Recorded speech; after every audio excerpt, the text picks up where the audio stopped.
তোমাদের সাথে শেয়ার করবো, পুরো ভিডিওটা কিন্তু চেক করবে। আর বলো না, সেদিনকে প্রচুর স্ট্রাগল করে ক্যাফেটাতে গিয়ে পৌঁছেছিলাম। এর আগেও একদিন গিয়েছিলাম, বাট সেদিনকে ক্যাফেটা বন্ধ ছিল। ভীষণ সুন্দর ক্যাফে, তোমরা ভিডিওটা দেখতে থাকো তাহলে দেখতে পাবে। তো আমি ওনাকে অ্যাকচুয়ালি, এটা দুর্গাপুজোর সময়কার ভিডিও, ওনাকে আমি দুর্গাপূজায় উইশ করছিলাম। তো দেখো প্রত্যেকটা জায়গা কি সুন্দর অ্যাস্থেটিকভাবে সাজিয়েছে।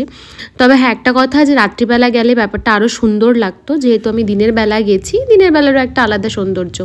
চলো তাহলে আমার সাথে ভিডিওটাতে থাকো, দেখতে পাবে ভেতরের ডেকোরেশনটা, খাবার দাবারের ফিডব্যাক বা রিভিউ।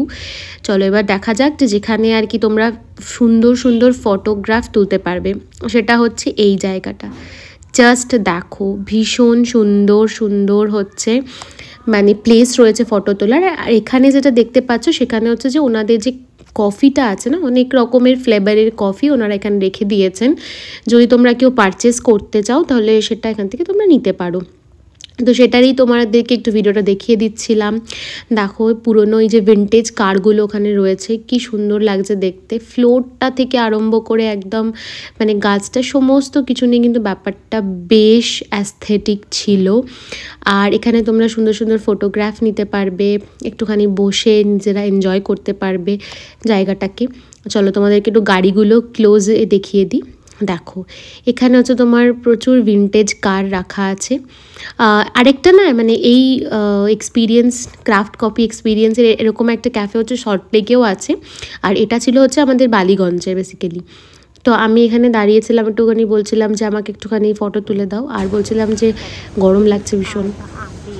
যথারীতি তোমাদেরকে দেখিয়ে দিলাম নিচটা। এবার হচ্ছে যেখানে বেসিক্যালি বসে তোমরা খাবার দাবার অর্ডার করবে, খাবে, সেইখানে তোমাদেরকে নিয়ে যাই। চলো এই সিঁড়িটা যেটা আছে এটা দিয়ে উঠতে হবে। এটা আই থিঙ্ক পঞ্চমীর দিন ছিল বলে প্রচণ্ড ভিড় ছিল, প্রচণ্ড রাশ ছিল, প্রচণ্ড।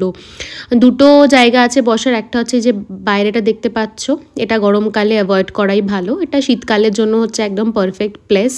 দেখো কি সুন্দর, মানে বাইরে শীতকালে বেশ রোদ পোয়াতে পোয়াতে একটু কফি খেলে বা খাবার দাবার খেলে জায়গাটা দেখতেও ভালো লাগবে, ছবিও ভালো লাগবে, কিন্তু গরমকালের জন্য একদম অ্যাপ্লিকেবল নয়, প্রচণ্ড গরম লাগছিল।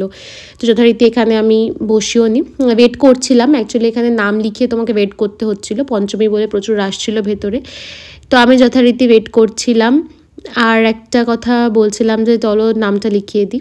এবার জাস্ট জায়গাটা দেখো ভীষণ সুন্দর। হ্যাঁ, তবে বালিগঞ্জে কিন্তু সুন্দর সুন্দর ক্যাফে আছে, মিলি ড্রুপ বলে একটা ক্যাফে আছে, সেটাও বেশ সুন্দর দেখতে।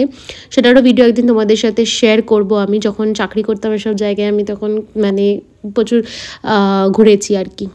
আর এখন তো হাওড়ায় চলে গেছি, সল্টলেক চলে গেছে, আর এই জন্য এখানে অতটা ঘোরা হয় না। দেখো তোমাদের সাথে এগুলো হচ্ছে এই ক্যাফেটারি হ্যান্ডমেড কিছু চকলেট, কিছু ব্রাউনি, তারপর হচ্ছে তোমার পেস্ট্রিজ এগুলো রয়েছে।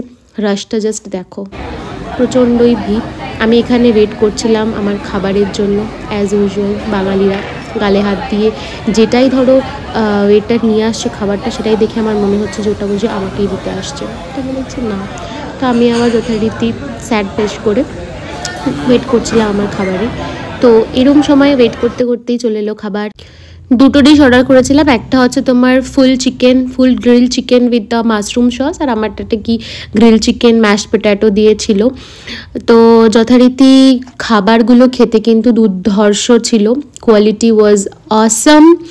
অ্যান্ড ফুডের তোমার কি বলবো, টেক্সচার বলো, টেস্ট বলো, ঠিক সল্ট এবং সুইটের যে রেশিওটা প্রত্যেকটা কিন্তু একদম পারফেক্ট। আর আমার ম্যাশড পটেটো খেতে দারুণ লাগে, এমনিই আমি একটু আলু ফ্যান, তো আমাকে দেখে বুঝতেই পারো। আমার থেকেও একটা বড় চিকেন লাভারের সাথে তোমাদেরকে দেখা সাক্ষাৎ করিয়ে দিচ্ছি। কি তৃপ্তি করে সেদিনকে এই চিকেনটাকে খেয়েছিল, বাপরে বাপ। তো যথারীতি খাবার দাবার খেয়ে আমি তোমার বাড়ি চলে এলাম। আরে রাস্তায় আজকে এত ভিড় ছিল, তোমাদেরকে কি বলবো, যে আমার ঠাকুর দেখাই আজকে হয়নি, খেতে খেতে টাইম চলে গেছে, তো লেট হয়ে গেছিলো। তো ভেবেছি যে কালকে একদম সকাল সকাল থেকে ঠাকুর দেখা স্টার্ট করবো। গড়িয়াহাটের সমস্ত যত ঠাকুরগুলো আছে, মাঝে মাঝেই না আমি এই দিকে তাকিয়ে কথা বলি, কেন যে বলি আমি জানি না। তো কালকে তোমাদের সাথে শেয়ার করবো। তো আশা করি যে কালকে সব ঠাকুরটাই মোটামুটি কভার করে তোমাদের দেখাতে পারবো। আর তোমাদের কীরকম কাটছে আমাকে একটু কমেন্ট করে জানাও, তোমাদের একটা কমেন্ট আমাকে অনেক মোটিভেট করে। তোমরা আমার ওই কী যেন বলে ওই শপিং ব্লগটাতে কাকুটাকে নিয়ে যা কমেন্ট করেছে আমার মনটাই ভরে গেছে। তো যাই হোক, এই ব্লগটা আশা করি আমি মনে হয় পরের দিনটা আমার কালকেরটাও এক্সটেন্ডই করবো এটার সাথে। তো সবাই ভালো করে থেকো, সবাই ভালো করে পুজো কাটিও।